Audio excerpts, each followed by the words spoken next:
А кто сказал послабление? Главой был, вот он пробивается каждый раз. В этом магазине, похоже, не ожидали внезапного визита сотрудников Роспотребнадзора. Масок на лицах нет, перчаток тоже, а линия для сохранения дистанции стерлась и ее почти не видно. Разве что на прилавке стоит антисептик и где-то на витрине наклеили объявление для посетителей соблюдать эпидемиологические требования. Хотя по закону вывеска должна висеть при входе в помещение. Сами предупреждайте покупателей, что без масок мы не обслуживаем. Пожалуйста, соблюдайте масочный режим. Положите запас масок по полуметру.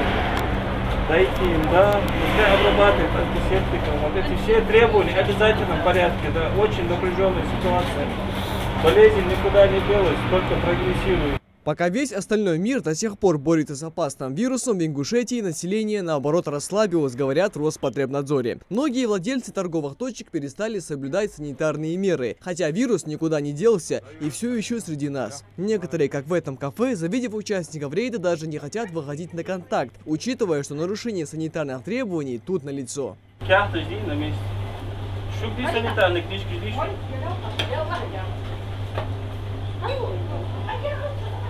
Давайте, давайте, чтобы Бог еще уздаст, может еще. Я еще на И такая ситуация почти в каждом месте, которое посетили сотрудники Роспотребнадзора. В связи с тем, что эпидемиологическая ситуация в республике остается нестабильной, по указу главы Ингушетии Махмуда Али Калиматова масочный режим продлен до 15 июля. Рейды по торговым точкам и другим заведениям проводятся ежедневно, и нарушения везде одни и те же. Нарушение – это несоблюдение масочного режима, несоблюдение дезинфекционного режима, то есть отсутствуют дезинфицирующие средства в торговых объектах для проведения генеральных текущих уборок. Также отсутствуют кожные антисептики для того, чтобы также соблюдать правила личной гигиены.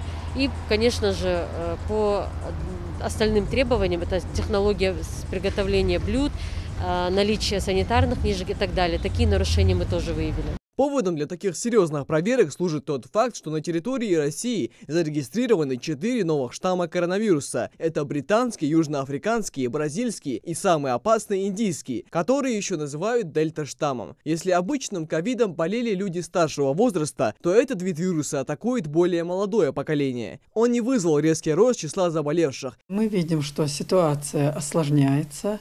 У нас в республике тоже зарегистрирован один случай заражения индийским штаммом.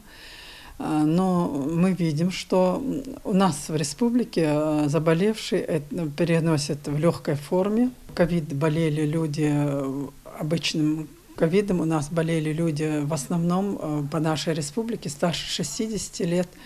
Болели, а сейчас мы видим, что именно вот этим индийским штаммом болеют люди, это от 18 до 29 лет и от 30 до 49 лет. В основном это трудозаступное население, которое наиболее часто они работают в сфере услуг, они встречаются как по службу долго, на работе чаще встречаются, у них больше контактов. Поэтому вот это население, оно сейчас болеет чаще. Вот этот именно индийский штамм, у него есть свои отличия. Если мы видели, что при ковид в основном были такие симптомы, как сухой кашель, лихорадка, потеря обоняния и вкуса, то здесь мы не наблюдаем такие симптомы. Здесь в основном симптомы – это головная боль, насморк, боль в горле. И поэтому она больше похожа на обычное ОРВИ и простудные заболевания. Поэтому люди не обращают на это внимания и уже поступают в больницу с осложненной формой.